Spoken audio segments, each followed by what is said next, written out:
ಬಂದಿದ್ದಾರೆ. ಈಗಾಗಲೇ ನಮ್ಮ ತೌಲ್ ಸಮಾಜದ ಅಧ್ಯಕ್ಷ ವಿಶ್ವನಾಥ್ ಗೌಡರು ಬಂದಿದ್ದಾರೆ. ಹಾಗೆ ಎಲ್ಲರಿಗೂ ಬಂದಿದ್ದಕ್ಕೆ ಧನ್ಯವಾದ ಹೇಳ್ತಾ ಈಗ ನಾನು ಪ್ರಾರಂಭ ಮಾಡ್ತೇವೆ. 5 ಪಕ್ಷಗಳು ಸೇರಿ ಜನತಾದಳ ಆಗಿ ಆ ಜನತಾದಳದ ವತಿಯಿಂದ 8 ತಿಂಗಳು ಈ ದೇಶದ ಪ್ರಧಾನಮಂತ್ರಿ ಆಗಿದ್ರು.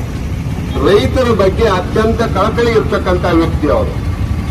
ಆ ವ್ಯಕ್ತಿಯ ಜಯಂತಿಯನ್ನ ಹೆಂಗ್ ನೆಹರೂಜಿ ಜಯಂತಿಯನ್ನ ಮಕ್ಕಳ ದಿನಾಚರಣೆ ಅಂತ ಆಚರಣೆ ಮಾಡ್ತಾರಲ್ಲ, ಆ ರೀತಿ ಬೇರೆ ಬೇರೆ ಜಯಂತಿಯನ್ನ ಆಚರಣೆ ಮಾಡೋ ರೀತಿಯಲ್ಲೇ ಈ ಜಯಂತಿ ರೈತ ದಿನಾಚರಣೆಯನ್ನು ಆಚರಣೆ ಮಾಡಬೇಕು ಅಂತ ಸರ್ಕಾರ ಘೋಷಣೆ ಮಾಡ್ತದೆ. ಬುದ್ಧ ಜಯಂತಿ, ಕನಕದಾಸ್ ಜಯಂತಿ, ವಾಲ್ಮೀಕಿ ಜಯಂತಿ, ಈ ಜಯಂತಿಗಳನ್ನು ನಾವು ಕೇಳಿದ್ದೇವೆ. ಈ ಎಲ್ಲಾ ಜಯಂತಿಗಳಿಗೆ ಕರ್ನಾಟಕ ಸರ್ಕಾರ, ಕೆಲವು ಭಾರತ ಸರ್ಕಾರ ಒಂದೊಂದು ಜಯಂತಿ ಆಚರಣೆ ಮಾಡಬೇಕು ಅಂತ ಆಯಾ ತಾಲೂಕು ಆಫೀಸಿಗೆ, ಆಯಾ ಇಲಾಖೆಗೆ 25,000 30,000 ರೂಪಾಯಿ ಗ್ರಾಂಟ್ ಅನ್ನು ಕೊಡ್ತೀವಿ. ಇಷ್ಟು ವರ್ಷದಿಂದ ಆಚರಣೆ ಮಾಡತಕ್ಕಂಥ ಈ ರೈತ ದಿನಾಚರಣೆಗೆ ಸರ್ಕಾರದಿಂದ ಯಾವ ನೆರವು ಕೂಡ ಇಲ್ಲ. ಹೆಸರಿಗೆ ಒಂದು ರೈತ ದಿನಾಚರಣೆ. ಇದನ್ನ ಶಾಲೆಗಳಲ್ಲಿ, ಕಾಲೇಜುಗಳಲ್ಲಿ, ಸರ್ಕಾರಿ ಆಫೀಸುಗಳಲ್ಲಿ ಅಧಿಕೃತವಾಗಿ ಇದನ್ನ ರೈತ ದಿನಾಚರಣೆ ಆಚರಣೆ ಮಾಡಿದ್ರೆ ರೈತನ ಸಂಕಷ್ಟ ಏನು, ರೈತನ ಬದುಕು ಯಾವ ರೀತಿ ಇರಬೇಕು, ಇದು ಎಲ್ಲರಿಗೂ ಗೊತ್ತಾಗ್ತಿತ್ತು. ಇದನ್ನು ಮಾಡದೆ ಸರ್ಕಾರ ಏನ್ ಮಾಡ್ತಾ ಐತಿ ಅಂದ್ರೆ ರೈತ ದಿನಾಚರಣೆ ಆಚರಣೆ ಅಂತ ಹೇಳಿ ಕ್ಯಾಲೆಂಡರ್ನಲ್ಲಿ ಒಂದು ಪ್ರಿಂಟ್ ಆಗಿರ್ತತಿ, ಬೆಂಗಳೂರು ಪ್ರೆಸ್ನಲ್ಲಿ ಆಗಿರ್ತತಿ, ವಿಧಾನಸೌಧದಿಂದ ಬರುವಂತ ಕ್ಯಾಲೆಂಡರ್ನಲ್ಲಿ ಅದು ಪ್ರಿಂಟ್ ಆಗಿರ್ತತಿ. ಇದಿಷ್ಟೇ ಮಾಡ್ತಾ ಇರ್ತಕ್ಕಂಥದ್ದು. ಇದರಿಂದ ಏನು ಪ್ರಯೋಜನ ಇಲ್ಲ. ಇದ್ರ ಜೊತೆಗೆ ಸರ್ಕಾರ ಮುಖ್ಯೋದ್ಯತವನ್ನು ವಹಿಸಿ ಈ ರೈತ ದಿನಾಚರಣೆಗೆ ಅತ್ಯಂತ ಪ್ರಾಮುಖ್ಯ ಸ್ಥಾನವನ್ನು ಕೊಡಬೇಕು. ಅದರ ಮುಖಾಂತರ ಕಾರ್ಯಕ್ರಮಗಳು ನಡೆಯಬೇಕು. ಇದು ನೆನಪು ರೈತರಿಗೆ, ಮುಂದಿನ ಪೀಳಿಗೆಗೆ ಆಗಬೇಕು. ರೈತರ ಮಕ್ಕಳಿಗೆ, ಈ ಸಾಫ್ಟ್ವೇರ್ ಇಂಜಿನಿಯರ್ಸಿಗೆ, ಮೆಡಿಕಲ್ ಓದುವಂತವರಿಗೆ, ಇಂಜಿನಿಯರ್ಸಿಗೆ, ಈ ಆಕಾಶದಲ್ಲಿ ಆಡಬೇಕು ಅಂತ ಉಪಗ್ರಹಗಳನ್ನು ಹಾರಾಟ ಮಾಡೋಂಥವರಿಗೆ ರೈತರ ಸಮಸ್ಯೆಗಳು ಕೂಡ ಅರ್ಥವಾಗಲಿ, ಈ ದೃಷ್ಟಿಯಿಂದ ರೈತ ದಿನಾಚರಣೆಯನ್ನು ಆಚರಣೆ ಮಾಡಬೇಕು. ಎರಡನೇದಾಗಿ ನಮ್ದು ಒತ್ತಾಯ, ಈ ಸರ್ಕಲ್, ಇದು ಪುರಸಭೆ ಸರ್ಕಲ್ ಅಂತ ಕರಿತೇವೆ, ಈ ಸರ್ಕಲ್ ರೈತರ ಸರ್ಕಲ್ ಅಂತ ಆಗಬೇಕು. ಇನ್ನು ಯಾವ ಕಾಲಕ್ಕಾದ್ರೂ ನೀವ್ಯಾರಾದ್ರೂ ಎಲ್ಲಿದ್ದೀರಿ ಅಂದ್ರೆ ರೈತರ ಸರ್ಕಲ್ನಾಗ ಇದ್ದೇವೆ ಅಂತ ಹೇಳಬೇಕು.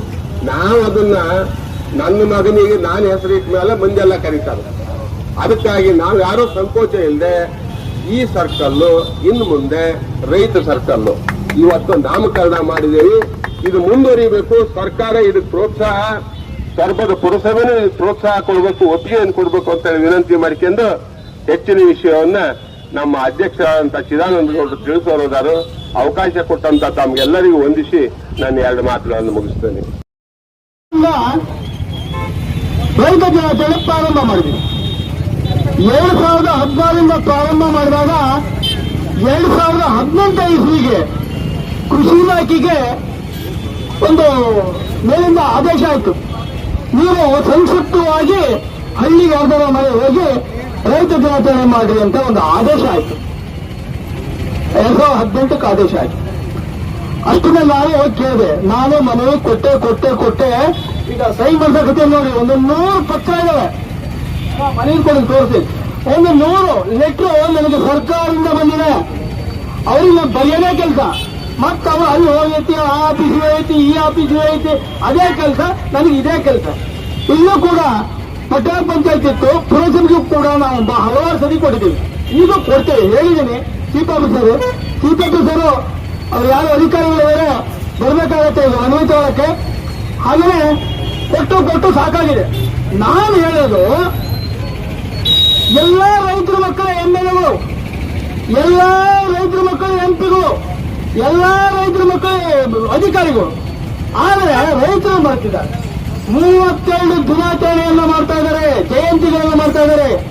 ಅದು ಓಟಿಗಾಗಿ ಯಾವ್ಯಾವ ಜಾತಿ ಐತಿ ನೋಡಿ, ಅದು ಎಷ್ಟು ಸ್ಟ್ರೆಂತ್ ಐತಿ ನೋಡಿ ಆ ದಿನಾಚರಣೆ ಮಾಡ್ತಾರೆ. ಬಿಟ್ರೆ ಈ ರೈತರ ದಿನಾಚರಣೆಗೆ ಜಾತಿ ಇಲ್ಲ. ಹಾಗಾಗಿ ಜಾತಿ ಇಲ್ಲದೆ ಇದ್ದಕ್ಕಾಗಿ ರೈತ ದಿನಾಚರಣೆ ಮಾಡ್ತಾ ಇಲ್ಲ. ಆದರೆ ಇವರು ಏನಾದರೂ ರೈತ ದಿನಾಚರಣೆಯನ್ನ ಮಾಡಿದಾಗ ರೈತ ಅವತ್ತೇನಾದ್ರೂ ಬಂದು ಇವರನ್ನ ಹಕ್ಕೊತ್ತಾಯ ಮಾಡಬಹುದು ಅನ್ನೋ ಉದ್ದೇಶಕ್ಕಾಗಿ ರೈತರನ್ನ ಬದಿಗೊತ್ತಿದ್ದಾರೆ. ರೈತರ ಬಗ್ಗೆ ಗಮನ ಇಲ್ಲ. ಇವತ್ತು ರೈತರ ಕಷ್ಟ ಎಷ್ಟಿದೆ ಅಂದ್ರೆ ಬೆಳಗ್ಗೆ 5 ಗಂಟೆಗೆ ಎದ್ದೆ ಬಸವಣ್ಣಿಗೆ ಹುಲ್ಲು ಹಾಕ್ತಾ ನೀರು ಕೊಡ್ತಾ ಮಧ್ಯಾಹ್ನ ನೀರು ಹಾಕ್ತಾ ಹುಲ್ಲು ಕೊಡ್ತಾ ಸಗಣಿ ತೆಗಿತಾ ಓಕೆ ಹುಲ್ಲು ಬರ್ಬೇಕು. ಪ್ರತಿ ಒಂದು ರಾತ್ರಿ 9 ಗಂಟೆಗೆ ಕೆಲಸ ಮಾಡ್ತಾನೆ. ಮತ್ತೆ ಇವ್ರು ಕೊಟ್ಟ ಕರೆಂಟ್ ಕೊಡ್ಲಿಲ್ಲ ಅಂದ್ರೆ ಮತ್ತೆ ಗದ್ದೆ ಹೋಗಿ 12 ಗಂಟೆಗೆ ರಾತ್ರಿ ನೀರು ಬಿಡ್ತಾನೆ. ಅಂತ ರೈತರಿಗೆ ಇವತ್ತು ಬೆಲೆ ಕೊಟ್ಟಿಲ್ಲ ಸರ್ಕಾರ. ಅದಕ್ಕೋಸ್ಕರ ನಾವು ಬೆಳಗಾವಿ ಹೋರಾಟ ಮಾಡಿದ್ವಿ. ರೈತ ದಿನಾಚರಣೆ ಮಾಡಬೇಕು ಅಂತೇಳಿ ಅಲ್ಲಿ ಬೆಳಗಾವಿ ಹೋಗಿ ಹೋರಾಟ ಮಾಡಿ ಬಂದಿವೆ. ಇವತ್ತೆಲ್ಲ ನಮ್ಮ ಸ್ನೇಹಿತರು ಬೆಳಗಾವಿ ಹೋದರೆ ಇಲ್ಲೇ ಇದ್ದಾರೆ. ಅಲ್ಲಿ ಹೋಗಿ ಹೋರಾಟ ಮಾಡಿ ನಮ್ಮ ಕೃಷಿ ಮಂತ್ರಿ ಅವರಿಗೆ ನಾವು ಮನವಿಯನ್ನು ನೀಡಿ ಬಂದ್ವಿ. ಆದ್ರೂ ಇಲ್ಲಿ ಬಂದಾಗ ಅಷ್ಟೇ ಹೆಲಿಕಾಪ್ಟರ್ ಬೊಮ್ಮಾಯಿ ಅವರು ಬಂದಿದ್ರು ಆನೊಟ್ಟಿಗೆ, ಆವಾಗೂ ಕೂಡ ಮನವಿ ಕೊಟ್ಟೇವೆ. ನಾವು ಕೊಡದೇ ಇದ್ದಿದ್ದೆ ಮನವಿ ಇಲ್ಲ. ಆದ್ರೆ ಇಲ್ಲಿ ಮುಂದಿನ ಸಾರಿ ಅವರಿಗೆ ಘೋಷಣೆ ಮಾಡದೇ ಇದ್ದಲ್ಲಿ ನಾವು ಇಲ್ಲಿಂದ ಉಗ್ರ ಹೋರಾಟ ಮಾಡ್ತೀವಿ. ಹೋರಿ ಹಿಡ್ಕೊಂಡು ನಾವು ಬೆಂಗಳೂರಿಗೆ ಅಧಿವೇಶನ ನೀಡಬೇಕಾದ್ರೆ ಹೋಗ್ತೀವಿ. ಯಾಕೆಂದ್ರೆ ಹಂಗ್ ಮಾಡಿದಾಗ ಆಗಲ್ಲ. ಇವತ್ತು ನಿಜ ಹೇಳ್ಬೇಕು ಅಂತಂದ್ರೆ ನಾವು ಇವತ್ತು ಸ್ವಾತಂತ್ರ್ಯ ದಿನಾಚರಣೆ ಈಸೂರಿಗೆ ಹೋಗ್ತೀವಿ. ಯಾಕೆ ಹೋಗ್ತೀವಿ ಅಂದ್ರೆ ಈಸೂರಲ್ಲಿ ಒಂದು 5-6 ಜನ ಏಸೂರು ಬಿಟ್ಟರು ಈಸೂರು ಬಿಡಲಿ ಅಂತ ಹೋರಾಟ ಮಾಡಿ ಸ್ವಾತಂತ್ರ್ಯವನ್ನು ತೆಗೆದುಕೊಂಡರು. ಹಾಗಾಗಿ ನಾವು ಏನೇ ಮಾಡಿದ್ರು ರೈತ ದಿನಾಚರಣೆ ಬಿಡಲ್ಲ ಅಂತ ಈ ಸೋಮನಾಥ್ ತಾಲೂಕಿನಿಂದ ನಾವು ಒಂದು ದೊಡ್ಡ ಧರಣಿ ಮಾಡೋಕ್ಕೆ ವ್ಯವಸ್ಥೆ ಮಾಡಿಕೊಡ್ತಾ ಇದ್ದೀವಿ.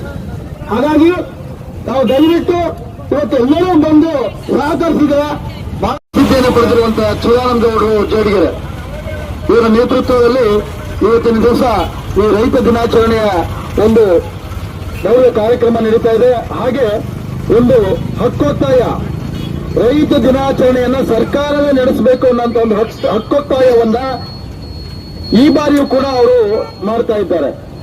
ಈ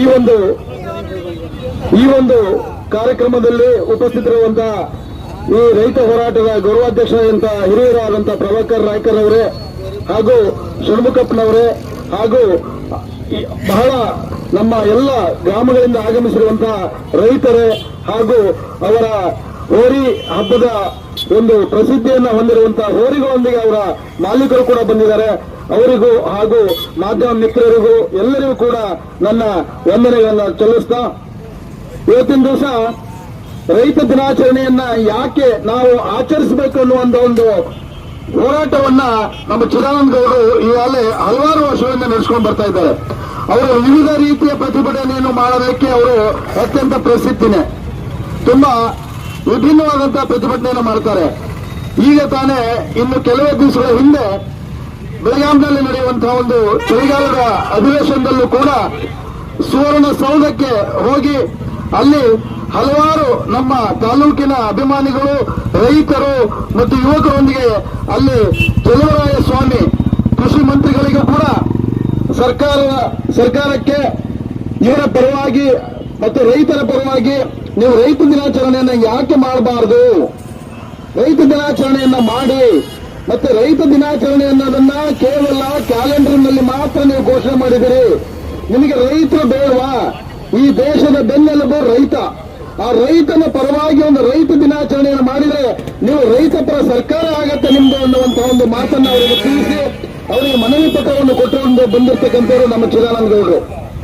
ಹಾಗೇನೆ ಅವರ ಒಂದು ಪ್ರತಿಭಟನೆ ಆದಷ್ಟು ಬೇಗ ಫಲವನ್ನು ನೀಡಲಿ, ಪ್ರತಿಫಲವನ್ನು ನೀಡಲಿ ಮತ್ತು ಈ ರೈತ ದಿನಾಚರಣೆಯನ್ನು ಆಚರಿಸಬೇಕನ್ನುವಂತ ಒಂದು ಅವರ ಹಕ್ಕೊತ್ತಾಯ ನಮ್ಮ ತಾಲೂಕಿಗೆ ಒಂದು ಹೆಸರನ್ನು ತರಲಿ. ಮತ್ತೆ ಇವರಿಗೆಲ್ಲರಿಗೂ ಕೂಡ ಇವರಿಗೆ ಜಾತಿ ಮತ ಪಂಥ ಇಲ್ಲ, ರೈತರಿಗೆ ಜಾತಿ ಇಲ್ಲ, ಎಲ್ಲರೂ ರೈತರಿಗೆ ಜಾತಿ ಅನ್ನೋದೇ ಇಲ್ಲ. ಹಾಗಾಗಿ ನಾವು ಇದಕ್ಕೆ ಸಹಕಾರ ಕೊಡಬೇಕು. ಇಲ್ಲಿ ಸಾವಿರಾರು ಜನ ನಾವು ಸೇರಬೇಕು. ಮುಂದಿನ ದಿನಗಳಲ್ಲಿ ಸಾವಿರಾರು ಜನ ಮುಂದಿನ ರೈತ ದಿನಾಚರಣೆ ಇರುವ ನಾವೆಲ್ಲರೂ ಸೇರಿ ಚಿದಾನಂದ ಗೌಡರವರ ಒಂದು ಪ್ರತಿಭಟನೆಗೆ ನಾವು ಅವರ ಕೈ ಬಲಪಡಿಸೋಣ. ಈ ಒಂದು ಪ್ರತಿಭಟನೆ ಇಡೀ ರಾಜ್ಯಕ್ಕೆ ಮುಟ್ಟಬೇಕು, ರಾಜ್ಯ ಸರ್ಕಾರಕ್ಕೆ ಮುಟ್ಟಬೇಕು. ಯಾಕೆಂದ್ರೆ ಇದು ರೈತರ ಪರ ಹೋರಾಟ, ರೈತ ಧ್ವನಿ, ಇದರಲ್ಲಿ ಯಾವುದೇ ರಾಜಕೀಯವಿಲ್ಲ.